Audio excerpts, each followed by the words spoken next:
Hello, and I hope you're having a wonderful start to your day wherever you are in the world, morning, noon, or night. This is Marie from Hayden.com, and you are joining me in part of my journey to better health, starting off with a simple, well, what seemed simple at the beginning, egg challenge, which is like basically doing an elimination diet. You take everything out and you just consume eggs. The most interesting part about this whole scenario is that for 20 plus years, I was off of eggs due to an intolerance that I'd been diagnosed with. And I've experienced a variety of different digestive upsets over the years, and I have bouts of good days and bad days. But I've persevered. I've always tried to keep on top of getting my uh, antibodies and IgG and allergies tested. So intolerances and allergies, synonymous but different at the same time. So anaphylaxis, allergies, intolerances, more like itchy eyes, sore throat, gut dysbiosis, meaning like you have a bloat one day, you have a diarrhea. Some doctors would diagnose it as Crohn's because you're so up and down. I've been diagnosed with irritable bowel syndrome. These are all just things that they throw out there because they really don't have a cure. So they just basically give you a label, they give you a name, anecdotal, and like send you on your way. So that's never enough for me. I'm a researcher and I like to dig deeper and deeper. And I also I like to use myself as a science experiment. So I can help people like you dig deeper and find out what might be ailing you when you can't get the answers that you want. I'm still carrying out around my cup of water. This has some good old sea salt in it. I'll explain to you why I put sea salt in there. Because I'm still having this lovely detox symptom of the cough, which is getting better, let me tell you.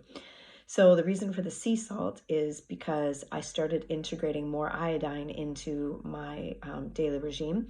I learned about a formula called Lugol's iodine, and this is a special formulation. It's not just straight up iodine, which iodine would have been in my thyroid supplements that I've been taking on and off for probably the last, again, 20 years, 18 years. So when I made the transition, I actually stopped taking my thyroid supplement, which I've been on and off of anyways, probably for about the last 5 years. And I went to this 2% Lugol's iodine. I wanted to start off low and slow. And there's so much sort of mixed information, a bit confusing to navigate because some people talk about the 2% Lugol's, some people talk about the 5%, and some people talk about the 15%. And all that means is there's a certain magic number, which I'm to understand is 50, that a lot of practitioners are using. And even some people have written in their books about that being sort of the strongest dose.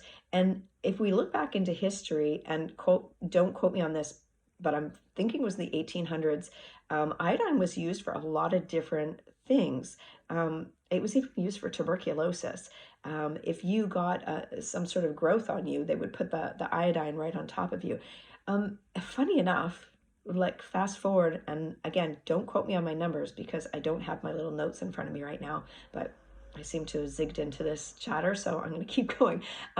So I think around the 70s is when all of a sudden you've seen this like quietening down of the iodine and the surge of the antibiotics. And so so many things that happened in my era, my upbringing that I'm now learning about that just seems so crazy. And iodine is one of them. So I'm going to stick to the topic because I can go down so many rabbit holes with all the things I want to share with you.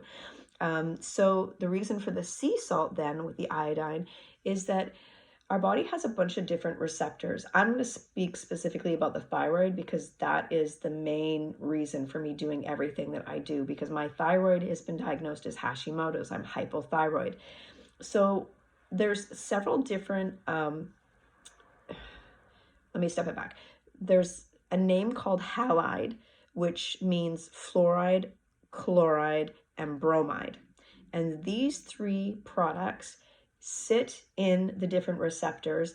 Mainly for me, I'm pretty sure, is going to be in my thyroid.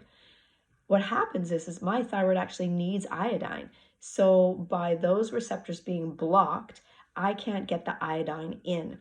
So this is why I find it very fascinating that of all the years that I've been having this trace amount of iodine in my thyroid supplement, I took that out So that means I wasn't getting as much iodine, and now I've reintroduced it, and wow, I've reintroduced it in a different form, and I've probably reintroduced it with a much higher dose than I would have been getting in those thyroid supplements. So here's what's happened. I have gone into a crazy amount of detoxification. So I started off with just this simple, let's try this egg challenge thing, which goes down to a single protein, and that just continued to morph into more. So when it came to its full head, I ended up with a massive chest cough. I had no other symptoms, no sore throat, no congestion, no sinus, no postnasal drip, nothing, just massive chest cough. Massive bloated abdomen. In fact, my bowels were all over the place, which again is a little bit consistent for me, where I have bouts of diarrhea and bouts of constipation and yada, yada, yada. So, I mean, I just document so that I can really understand myself in terms of what I'm eating and what I'm doing. And then the other one that, sorry, let me just take a sip. The other one that was really fascinating, and for those of you who've been watching my previous videos, you would have heard me talk about it, is these little tiny bumps that are apparently an acne from the bromide. So I'm super excited. Now, I'm not super excited that I have all these bumps all over my abdomen, in between my chest and on my backside and down my legs and whatnot. I'm not excited about that, but I am excited about the fact that if that's a symptom of the bromide coming out, that means I'm freeing up my bromide in my thyroid, and the iodine is going to be able to go in. And so I'm really excited to see what comes of that, because there's been some fascinating things happening. This past weekend, I had so much going on that my body was just like, enough. I was coughing so hard, I was bringing things up. And sorry for those if that's too much information, but if you don't want to know about this, best not to listen to me, because I'm going to tell you straight up how it is.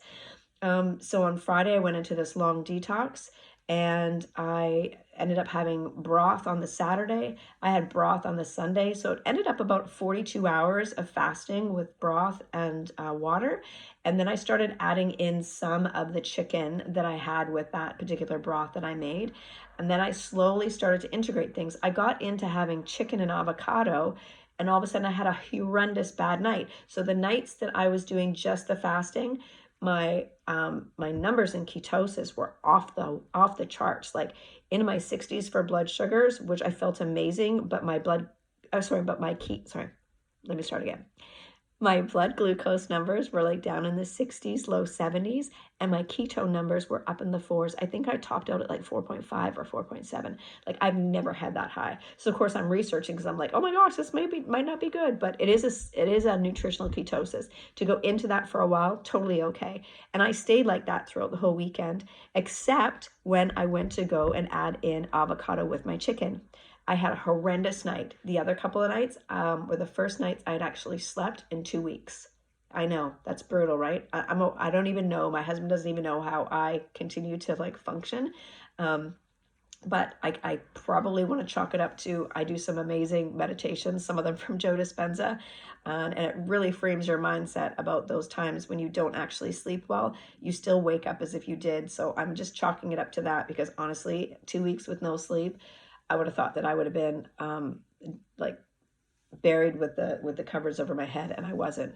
So so now I've learned avocado can be a negative to my fermenting gut. So we pulled that back out. So honestly, now I'm going to have a day of chicken and chicken broth, and we're going to settle in and see what happens. Last night, I had an absolutely amazing sleep, the longest one I've had, from 10 until about 6:45. No interruptions whatsoever. Even my Bella was good and sleeping well. That's my beautiful Doberman.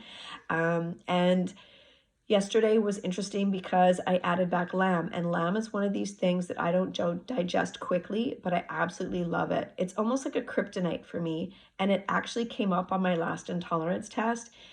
But because there's so few proteins, and I'm on such an elimination diet, I'm pretty much eating like a carnivore right now, between like broth and meat proteins, that I just wanted to try it. I like variety. I like to know that I can have a variety of different foods, because ultimately I'm a huge foodie.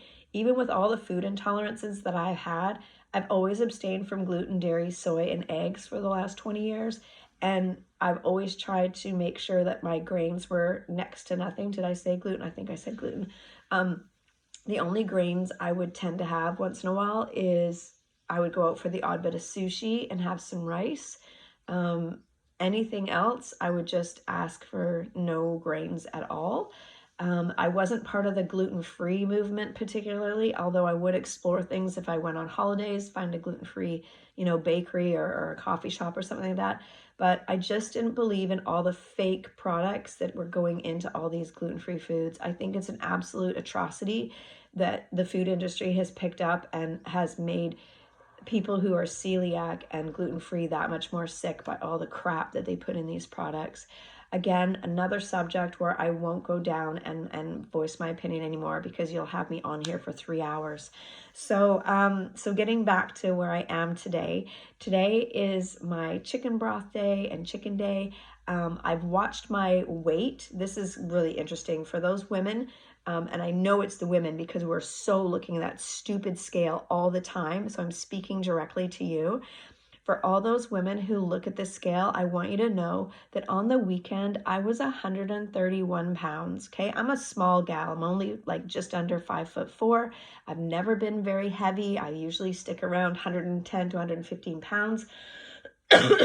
I'm up in the 130s. And within a couple of days, that already started to come back down. I'm at 124 right now. So that was the weekend. We're sitting at Thursday. So we're almost approaching the next weekend. I'm going to attribute that whole thing to all the salt water I was having, all the broth that I was having. I wasn't eating any food. So, I mean, you could say, oh, well, your body was holding on to fat because it was in a stress state. Honestly, if you look at what I've been doing for the last while, no, that's definitely not it. Going into all this fasting back in October, I was already up in my weight. So I already knew that my body could handle fasting because I wasn't going into extreme fast. I was literally just doing like an 18 and a 6 or a 16 and an 8. So women, please ditch your scale.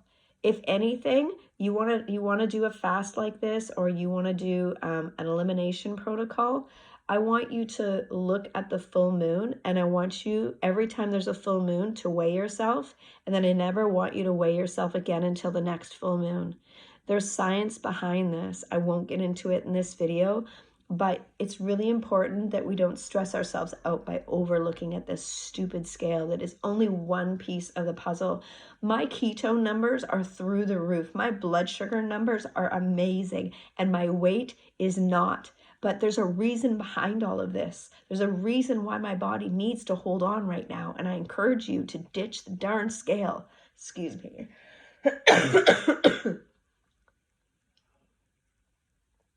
So I'm going to close off by saying, ditch that scale and start looking into how you can see your body healthier. Look at how your bowel movements are going. Look at the bloat, the constipation, the seeping eyes, the ringing in your ears, the pain in your joints. I'm going to tell you a story on one of my videos coming up that's going to wow you. So stay tuned. This has been Marie at mariehayden.com. Thank you so much for joining me. I hope I have been able to help you or anybody that you know on your journey to better health. Have a blessed day. And if you could subscribe, that would really help me. I am such a newbie at all of this, and you can see from all my other videos I've done in health, wellness, and fitness that they're just me. There's no funny editing or anything like that. This is just me chatting on a screen. So again, thank you so much, www.mariehayden.com. I look forward to hearing from you and enjoy your comments. Thank you, and keep them coming.